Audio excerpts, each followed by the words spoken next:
So the next item on the agenda is optimizing biological treatment while removing valuable greenhouse gases. We do have Nick, and I apologize if I mess up your last name, Popolizio. Nick holds 13 plus years of experience in the water and wastewater treatment and has worked in cross-functional roles in the municipal, industrial, potable, reuse, and ultra-pure sectors of the water industry, spending most of his career at Veolia and Corrido Water Limited. Nick was raised in New Haven and is a graduate of the University of Connecticut. We also have Gary Zrelak. I do not have a bio, but everyone knows Gary, so welcome Nick and Gary.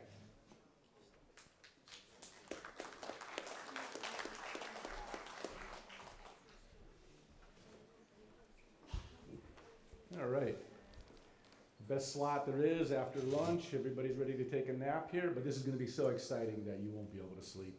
So, this talk here is about something we're doing down at the Greater New Haven Water Pollution Control Facility there.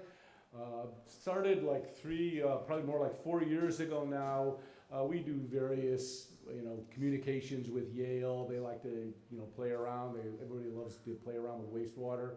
So they had a good proposal here that they wanted to start taking samples of our water. They've been adding calcium carbonate to it to see, the dissolution rates, and then also what they're trying to do is mimic. We actually started off with some of our incinerator scrubber water, very low pH there. We were using I went right out of my mind here, the Bioxine mineral, weathering their products, which is what happens in nature. Rainfall falls into these basalts and all that, the olivine that's in there, so I was looking for, converts that, any of the carbon dioxide into a bicarbonate form. This is what's been happening in nature and for the world on geologic processes. These bicarbonates then are soluble in water. They flow out into the rivers, they go out to the ocean, and it becomes a sink for carbon. This is what's been going on, for the millennial there. So they're trying to replicate this process and just bringing up a lot faster. There's a lot of carbon dioxide in your activated sludge tanks from that respiration process that the bacteria are doing there. So by adding that calcium carbonate into it, it's going to react with that. It's going to make a bicarbonate form. It flows out by effluent. It goes into the New Haven Harbor, Long Island Sound, the ocean, and that becomes a sink for it there. White Cliffs of Dover have stored millennial of seashells there, that calcium carbonate that's been in the ocean. So that process is there. So they wanted to try to replicate that. They did for a year, I think they were doing lab tests, taking samples there and doing it. Then they came up with this process that they wanted to do. So then they said they came down and were doing a pilot plant at half the plant where we were dosing there. So they were measuring that effect through all our wasting processes of taking the sludge out of there. Because that was one of our concerns, is that we don't want to be dumping a lot of calcium carbonate into it and adding to our sludge costs for disposal there. So that's probably the one condition that we really put on there, that it all go into solution there. So they did that. They could see that they were getting good results. So then they wanted to go full scale. So as of January, they brought in a tank, and you're going to see some of that here. And we're going full scale. I've been one of the ones there. I've seen a lot of tests and things processes that people come up with. It's never reality until you do it at your plant and see what the real effects are here. So we've begun this process there. January, we started full-scale dosing, so all of our activated sludge process is getting the calcium carbonate addition into it. And so you're going to see some of the numbers here. What it's basically done is brought up our alkalinity. So, we've had a lot of people ask, we talked to different funders for this, and they kind of want to understand the process. And I said, you're adding calcium carbonate. Well, that's nothing new in the wastewater industry. That's going on for, a millennium of time going on there for different reasons that you add it. So there's no real harmful effects from that. And I'm kind of going, well, you're going to boost up our alkalinity for all the plants that are nitrifiers here. That's always a concern, to make sure they have enough alkalinity so you don't lower your pH too much. So it can only be a positive, is the way I looked at it here. And so we started adding it. We're measuring that and seeing that. So you're going to see some of the results here that have come out with 2 ones there. I think I don't want to steal too much of his thunder, but it could also, you're going to finish on the carbon credit funding there. Because that's the other side of this, is that, you know, you build a little alkalinity in your plant, maybe you make the process better. We're seeing some sludge densification type things, which are all always positive for us here. And then hopefully making our nitrification rock solid.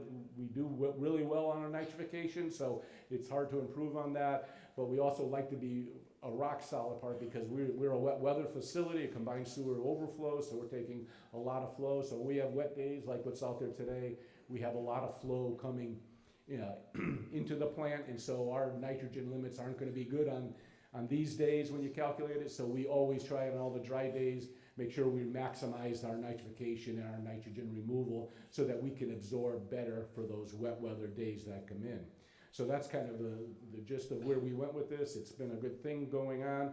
And so now that we're full scale, they're going to talk about some of the results here. So I'll hand this over to Nick. One thing I guess is we started that with Yale. Yale was doing that through their research fund. When it became viable, what they saw there, they've spun off this Crew Carbon.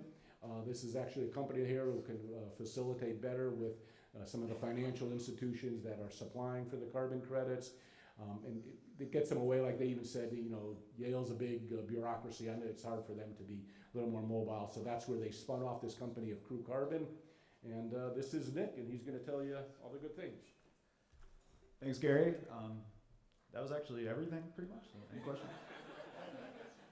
No? All right, thanks, guys. Appreciate it. Just kidding. Thanks for the intro. I just want to say from my perspective as somebody who's worked in the wastewater industry for a good amount of time, I think it's pretty cool that New Haven was willing to open their doors to a small company that was basically doing research and development stuff to do whatever we want effectively with their process. So we appreciate their trust and their partnership, and it's been a great experience. I've only been with Crew for since the beginning of the year, but I've loved all the work I've done so far. And yeah, when I got on board, I was kind of in shock that a wastewater plant would just let some Yale kids mess around, but they did, and it's paying off.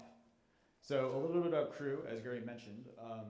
In a couple sentences, we basically utilize the carbon markets, which are these large companies that are looking to offset their carbon footprint and purchase credits. By doing that, we are able to provide, as said, calcium carbonate. Calcium carbonate comes with natural process benefits that I'll talk a little bit about. But that's kind of why Crew exists, is we are able to help larger corporations looking to purchase carbon credits offset their greenhouse gas emissions. In doing so, helping wastewater utilities improve plant operations. So when we think about greenhouse gases, I think, you know, at least I personally would always think like, oh, it's probably like the CO2 being emitted from the basins or nitrous oxide being emitted into the air. A lot of people think of methane. Of course, in the grand scheme of the environmental impact of a wastewater plant, blowers, pumps, the big power consumption units. However, what Crew focuses on is the aqueous and solid phase biogenic CO2 that is natural in wastewater. So kind of as I mentioned, we're able to provide a calcium carbonate solution to that, and calcium carbonate, I'll get a little bit into it, is what we're really doing to the process, aside from enhancing it, is storing carbon dioxide as bicarbonate alkalinity ions. Crew measures that and sells it to corporations, as I mentioned, Google, Salesforce, Shopify, Autodesk. These are companies that are buying credits from us today.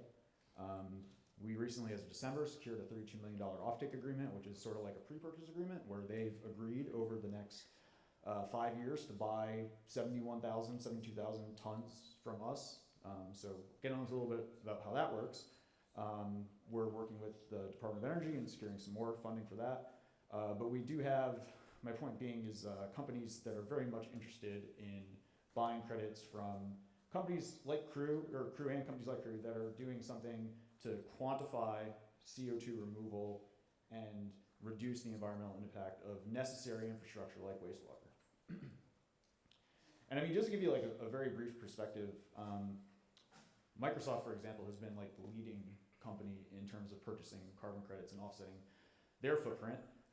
They've spent multiple billions of dollars, and they're not even 1% of the way there, and they're very much incentivized to get there. So this is a huge market. And the fact that a lot of this is starting in New Haven is pretty cool. We'll get a little bit more into that. So, slides messed up a little bit. what we're trying to show here is that adding calcium carbonate to carbonic acid, which is the biogenic CO2 in the water, you're simply converting it into bicarbonate alkalinity. And research that people much smarter than I have conducted has shown that bicarbonate alkalinity is stable in ionic form for thousands and thousands of years, and regulators have agreed that this is a form of carbon dioxide removal. So not to explain the benefits of adding alkalinity to a room of wastewater folks, but there are natural enhancements that come with adding alkalinity to wastewater. You can avoid process upsets like swings in pH. Research generally shows that nitrifying bacteria prefer like the 6.8, 7.2 range. Sludge dewaterability generally gets improved looking at SBIs, sludge blanket depths, and how those change as you increase alkalinity. And the great thing about calcium carbonate is it's a self-limiting reaction at like around 8.2, 8.3, so you don't have the risk of overdosing or any of the process upsets that will come with that. So that's the first part about like why calcium carbonate. Yes, it's probably the safest and pretty much the most effective alkalinity solution. But if you can't compare it to things like quicklime, like caustic, magnesium hydroxide, the CO2 emitted during the production of these chemicals far outweighs, or at least generally outweighs the amount of CO2 that you can remove from the atmosphere via the wastewater process. So that's sort of what we're illustrating on the right, is that in about 1,000 kilograms of CO2 to produce quicklime versus 50 kilograms of CO2 to produce calcium carbonate. So calcium carbonate is readily available regionally and globally. In the Northeast, Crew works with a quarry in Adams, Massachusetts. So the overall LCA of generating the calcium carbonate is really just crushing it and transporting it to the wastewater facility. So this is an actual photo of the New Haven system we have. That's just a horizontal mixing tank. Some of the other alternatives are vertical dry silos. This is at a plant that we have in Europe. It's actually feeding dry powdered calcium carbonate directly into an aeration basin, and there's a little like sprayer there that hydrates it. We also install inlet and outlet monitors, so upstream of dosing calcium carbonate, generally primary clarifier effluent, and as close to the end of the process as possible, generally like post-disinfection. Crew upfronts the cost of this equipment for both either an introductory trial, a pilot, demonstration, whatever you want to call it, and some utilities we're working with now just moving to the first steps of like full-scale installations at all of their plants. And the revenue we're able to generate from the carbon credits is actually enough to cover these capital expenses, so you can avoid like public bidding processes and things like that. And so just to illustrate like some of the benefits, even if you do have relatively high alkalinity in your plant, just bumping it up sort of as we're illustrating here in like up to the 200, 220 range, you avoid these swings, and you avoid, it's more of like a reliability thing than an enhancement, but it really is an enhancement. And sort of with the cumulative plot, the longer you do this, the more CO2 you're able to remove, and that keeps funding the cost of calcium carbonate. So it's all of this done at pretty much little to no cost to utilities. So we'll get a little bit into the specifics of our project at New Haven. Roughly a 40 MGD facility. They were not adding alkaline chemicals prior to Crew's work. Sort of some of the things we've been tracking, enhancing nitrogen removal, enhancing dewaterability of sludge, and sort of looking at like the overall impact to the environment, right? So the nitrogen crediting system used to be a pretty lucrative thing for plants that could do that, but then plants generally upgraded, and that cost is not so much. So now you could look into offsetting the carbon emissions of your plant and also generating a little bit of revenue from that. So we're currently offering revenue shares from what we're able to sell, the credits we're able to sell on the carbon markets. So the project in New Haven will generate about 4,000 tons of carbon dioxide removal annually, and that equated to, it's a little bit higher than $400,000 per year of alkalinity in the form of calcium carbonate provided at no cost to Greater New Haven. So this is just a facility overview to give you an idea of what we're doing. As Gary mentioned, it's really very conventional, adding alkalinity to wastewater. So we set up a mixing tank. It doses into a junction box, a primary clarifier effluent. I should say the mixing tank is dry powdered calcium carbonate mixed with plant water. So don't need to use potable. So that would get relatively expensive. And then we're installing monitoring right upstream and downstream, right upstream before the coin contact basins. And the monitoring is really what allows us to generate the credits. So that gets reported to a third-party regulating agency on a monthly basis, and the regulating agency basically puts a stamp on our data and says you successfully removed X tons of CO2. You can now sell that to any of the companies mentioned before.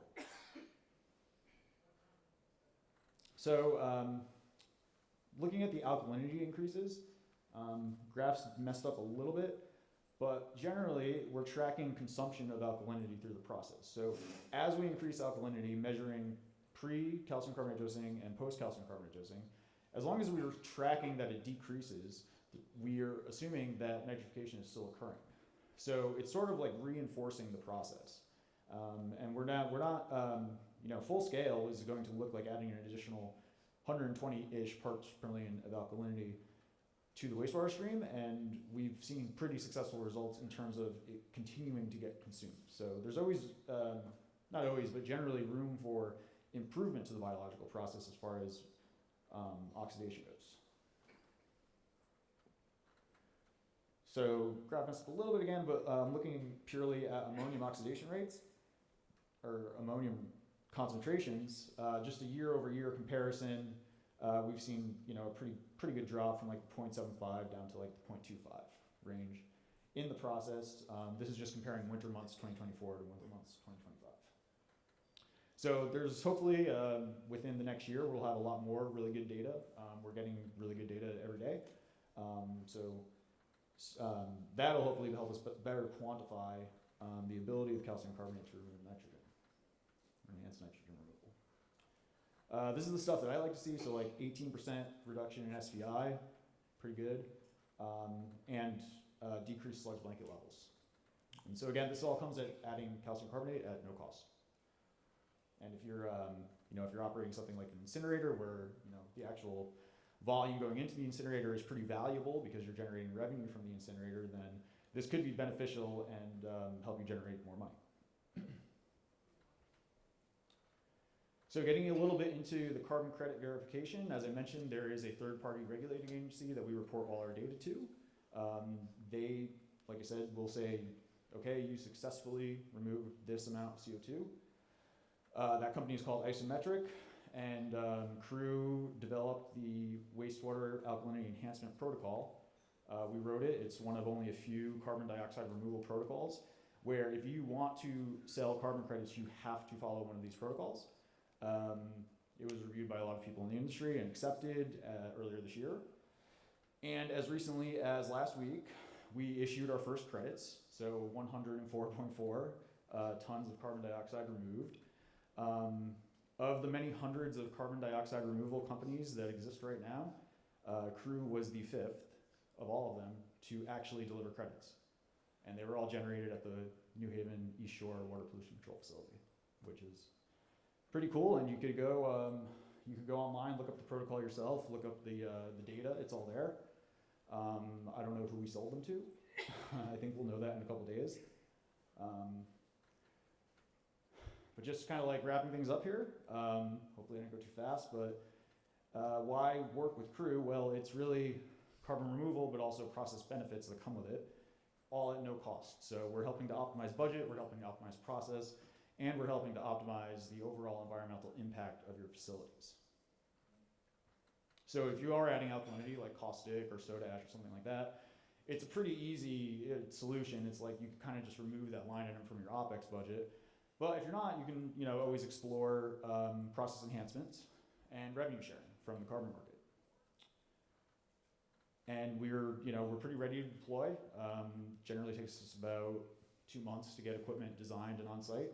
And again, it's at zero cost. So starting with a pilot of any term condition, 3 months, 12 months, whatever you're interested in. We're open to it and flexible, so hopefully this seems interesting and this was good info for you guys. I think that's it. If any questions?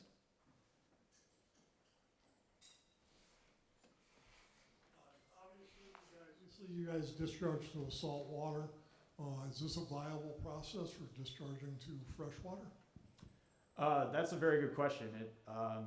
Yeah, so the argument is that if you're discharging into a freshwater stream that gets used for drinking water, how can you model storage of carbon dioxide?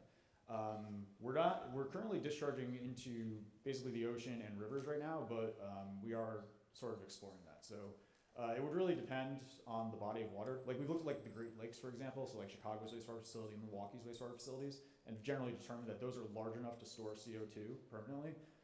It just more rigorous modeling comes in. So short answer, yes, but if there's a specific body of water in mind that you're interested in, we could talk further for sure. Thanks.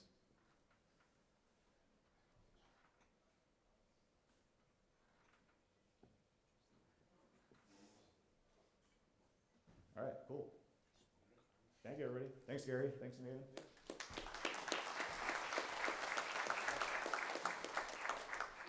Big takeaway too, I think you said it enough times, it's free. So